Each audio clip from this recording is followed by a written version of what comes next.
We ready? Start. I am delighted to be with this distinguished audience at the 86th annual session of the Indian Science Congress. Stop. My special greetings to the foreign scientists and the Nobel laureates for being with us today. Stop. I am particularly pleased that this session of the Science Congress is being held in Chennai and at Anna University, which is the pride of Tamil Nadu. Stop. This is the part of India where literature, arts, culture, architecture, spiritualism, and science have flourished in a magnificent confluence for many centuries. Stop. This land has produced giants of literature like the saint, poet, and philosopher Rashtra Kavi Subramania Bharati. Stop. It has also given birth to three of the greatest Indian scientists of this century, Sir C.V. Raman, who won the Nobel Prize for Physics for the discovery of the Raman effect, Professor S. Chandra Shekhar, who won the Nobel Prize for astrophysics, and the genius of mathematics, Srinivasa Ramanujam. Stop. Para. Science is a major driving force behind social change. Stop. There is no aspect of modern life that is untouched by the effects and products of science and technology. Stop. More progress of science and technology has taken place in this country than in all the previous centuries of known human history. Stop. Their impact on human life, indeed on planetary life, is certain to be far more profound in the coming century. Stop. Taken as a whole, the effects of science and technology have been both positive and negative, although, in my opinion, largely positive. Stop. All of us, scientists and non-scientists alike, have to be concerned about how to minimize their negative effects and how to maximize their benefits for Bhujan Hitai, for the greatest good of the largest number of people. Stop.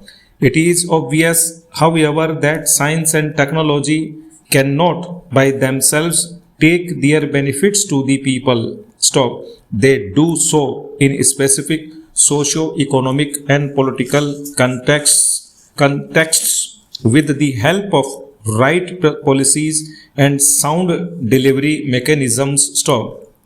That is why science has vital stake in progressive politics, people-oriented economics, and governance. In turn, have a vital stake in scientific and technological progress, for it is one of the chief guarantors of prosperity and happiness. Stop. In this context, I am reminded of what Sir C.V. Raman had said in 1948. So, there is only one solution for India's economic problems, and that is science, and more science, and more science, and still more science. Stop. Para.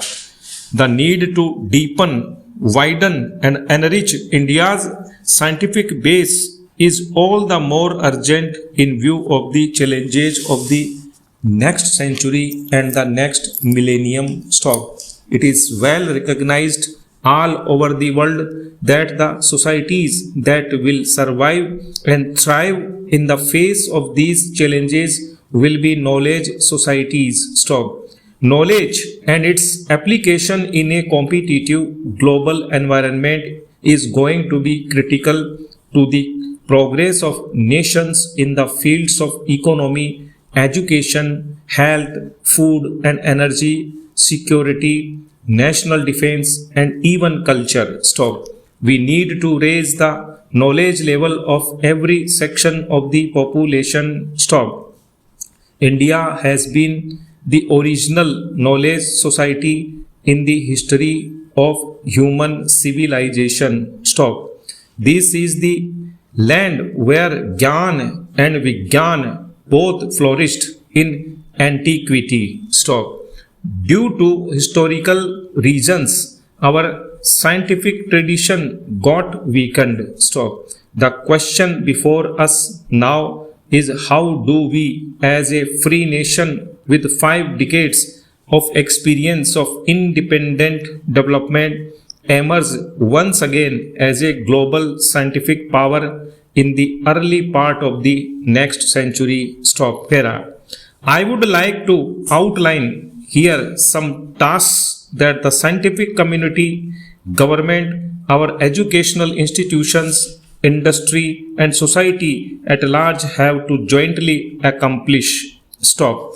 First, our scientific establishment must focus not only on quantity but also on quality, especially such standards of quality that stand international scrutiny. Stop. We are legitimately proud of having the third largest stock of science and technology manpower in the world. Stop. However, in spite of this vast S&T infrastructure, should we not achieve much more than what we have done in the past 50 years? Stop. Yes, we must. Stop. We must resolve not to maintain mostly a recipient of scientific and technology knowledge from outside, but also become a giver, a major contributor. Stop. We cannot afford to purely imitate or to be satisfied with following the science that other nations are doing. Stop.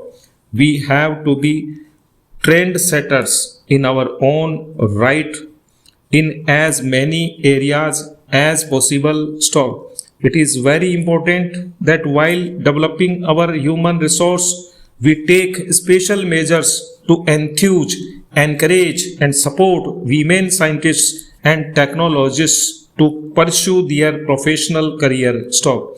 I would urge the Ministry of HRD to give high priority to the simplification of rules and regulations to encourage more and more women professionals getting involved in scientific programs, and our scientific community must forge collaborations with the best institutions across the globe. Stop.